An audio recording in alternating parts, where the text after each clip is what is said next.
Hello, everyone.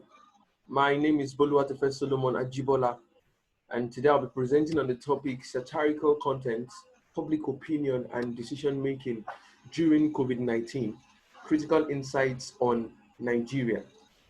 And going straight to my introduction, political satire has been found by studies to be a way to show disobedience, being a communication strategy, and then it can increase political awareness. It's a tool for political participation and protest, particularly in political censored societies. And then going further, political satire has over time been projected through the traditional media, and more recently it's spread, and its popularity has been so aided by the new media.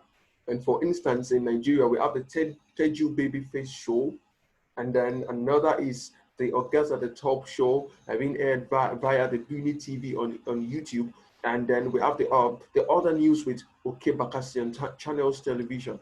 And these shows in general have been used to project ad news with a sense of humor, and they are well watched globally.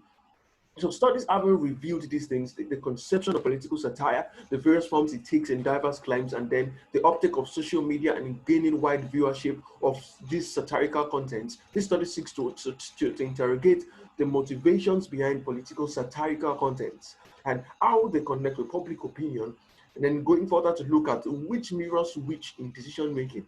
That is, public opinion and satirical contents, which reflects the other towards the end of towards decision making, particularly during COVID-19. And then looking at what literature says, and political satire elicits emotions, both positive and negative emotions. It impacts democratic engagement, and then it can cultivate participation, culture, and civic consciousness through sharing, commenting, and discussing sensitive issues regarded as taboo.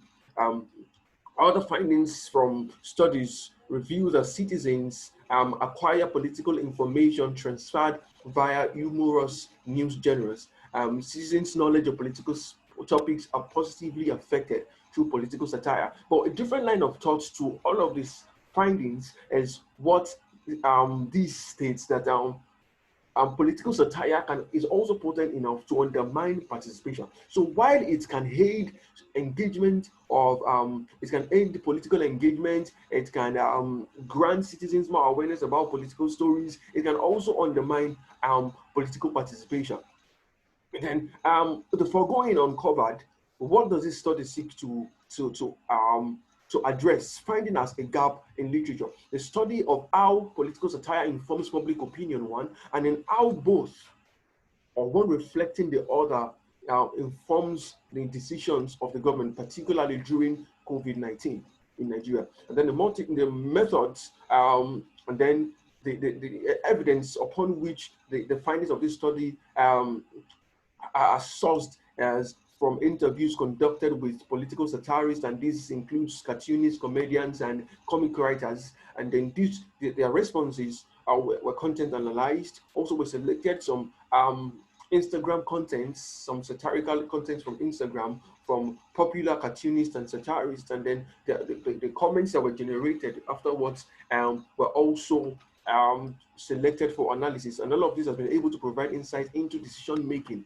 um, and into public opinion, and how all of this drive decision making in the long run.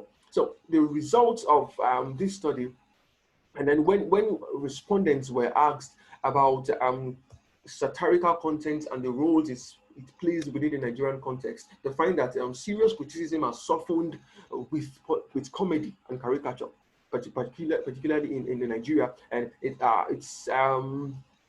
it's an avenue to express feelings in a less grievous or aggressive manner. Another finds that it helps to create relief in our political sense. It presents comically the evil brought into the polity by politicians, particularly those unnoticed by citizens. It allows people to question their own positions and see the absurdity of their actions and decisions. It stirs the critical mind of the masses. So these are responses given by those interviewed, and this person states that they largely help prevent or reduce destructive outcomes. So going further to ask about what motivations or what motivates their contents and what they release to the public.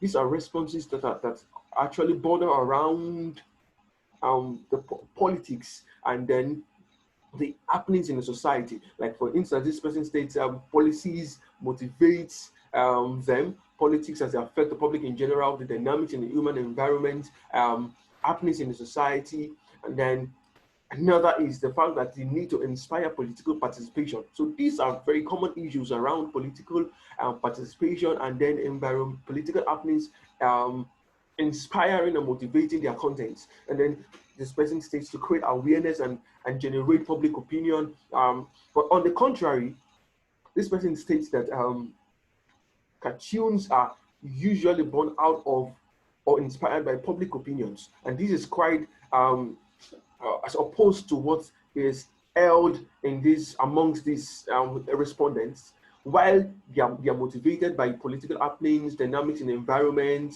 the need to increase political participation, and this respondent holds that that cartoons are usually born out of public opinions. So public opinions also have a role in influencing the contents. And then so here is a balance created by this respondent. However, the relationship between content and public opinion is wide, as in the contents determine public opinion and vice versa. So it's a relationship has been established between the two, whereby one influences the other. Cartoons are mostly based on public viewpoints. So this is further corroborating the point of P1 here. So personal observations, and then the comments we receive offers a window into the perspective of the masses on political matters. So this line of thought are quite similar, but a little contrasting to those held by these respondents on this other side of the screen. So and further to the motivations behind satirical content, satirists and authors in general can also decide who or what side they want their contents to favor. And then this has been corroborated by the respondent here on the connection between comedy and public opinion. It depends on whose side I want to be. You know, when the government is favoring my interest, I can direct my comedies in their favor, which can be against the opinions of the majority. If otherwise, I can direct my comedy against them directly or indirectly. So connected to this is the line of thought that is shared on this side by this respondent. So satirical contents, looking at the results presented in response to the question about how the satirical content of political satire, how they inform public opinion, particularly during COVID-19, this respondent here finds this to be a difficult question at this time. And then another response here says that there has been a gap between my content and policies of the government during the pandemic. So, but here is one point for us to take note of, and that's the fact that some did inform wide public opinion, which resulted in government action. In other words, satirical contents, they inform public opinion, and then this results in action taken by the government. So there is a trend established. And then further to that, a couple of government decisions are identifiable, which can be sourced in contents, political satire, and other comic content, and that's the easing of lockdown in Nigeria. And a striking example was in Nigeria when the president, at the wake of the pandemic, or when the virus began to spread in Nigeria, the president failed to address the nation for a while, and then citizens all over the country were saying a lot of things. People were throwing contents, writers were writing a lot, and all of these pulled together actually did spur the action and decision of the government. And here are some other instances, some Instagram contents that were selected by this study. And here we see the federal government laboratory, but yes, a politician represented. We have, in addressing COVID-19, we see politics being mixed with the measures and approaches in addressing COVID-19. And here are palliatives. We see palliatives being channeled to other sources. Bellyful means talks about the personal pocket and then filling one's belly. And here are responses: COVID-19 food for federal government. And then we have other cartoons here. This talks about the reality of staying at home, working from home, power supply, and then the issue of poor internet connection in the country. And then this is another response. Here talks about the conditional cash transfer that the government wants to implement to aid citizens in the country and help them out of the financial crisis. And then this is the response. This is the response generated. And then another instance is these Nigeria prepares to reopen airports. And here's a comment by someone on Instagram. It's summer in the temperate regions of the world. Time for politicians to go on vacation. Here we have another talking about Dad, what do you find incredible about COVID-19 pandemic in Nigeria? The dad answers, the country was locked down when we had 111 cases, and reopened when we had 11,000 cases. So we had a series of responses to that. Yeah, and here are other instances. We are sorry, sir. We promise to fix it. This is a response by politicians to coronavirus, pointing them to the poor health sector in Nigeria. And then here's a response: if you like, don't fix it. So there are a series of examples like that selected for analysis. But in summary, discussing our findings and in line with other findings or recent findings, political satirical contents are motivated by ongoing political happenings, and they are also motivated by the need to inspire political participation and generate public opinion. And then there's also the subject of the author's prerogative. That is, authors and satirists have the will and the latitude to decide the wing or where they want their or the divide they want their contents to favor, either the government or the people. So, but on COVID-19 response in Nigeria, a trend has been established, that is from political satire to public opinion and to government action.